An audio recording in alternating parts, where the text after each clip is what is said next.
Magsaing ka na ng extra. Tiyak mapapa-extra rice ka sa ulam natin ngayon. Magpainit na rin ako ng mantika. At igisa ko na yung bawang. Ilagay ko na rin yung sibuyas.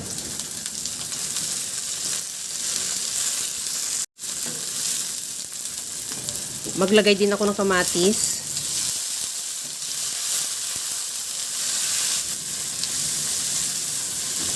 Okay na tong kamatis. Ilagay ko na rin yung kalahating kilong manok na hiniwa ko lang ng pa-serving cut.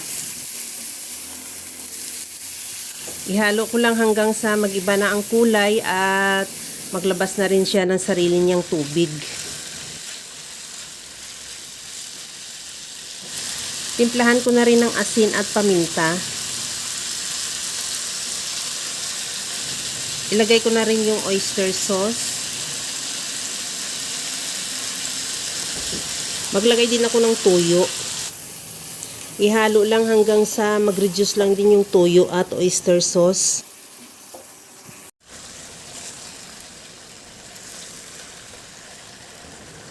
Lagyan ko na ng suka at maglagay din ako ng dahon ng laurel.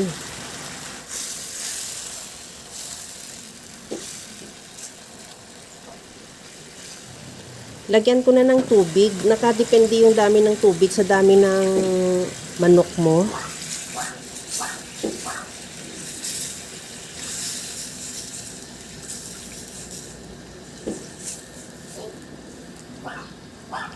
Takpan ko muna hanggang sa maluto lang din yung manok at mag-reduce din yung sabaw.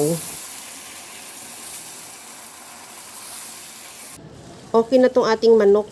Maglagay na ako ng gata. 200 ml na coconut cream. Ihalo lang hanggang sa maluto rin yung gata.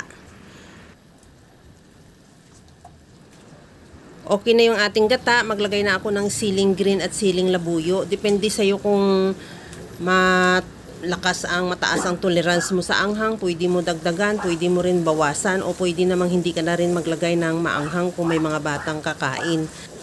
Para mas lalong masustansya yung ating ulam, maglagay ako ng malunggay. Kahit anong gulay, pwede naman. Halimbawa, pichay, mayroon ka, pwede. O talbos ng sili. Okay na tong ating adobong manok with gata.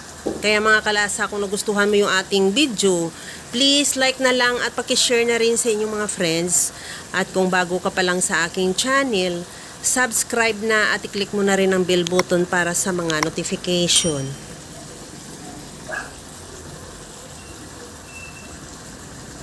Okay na to. Hanggang sa muli mga kalasa. Thank you for watching. Bye-bye!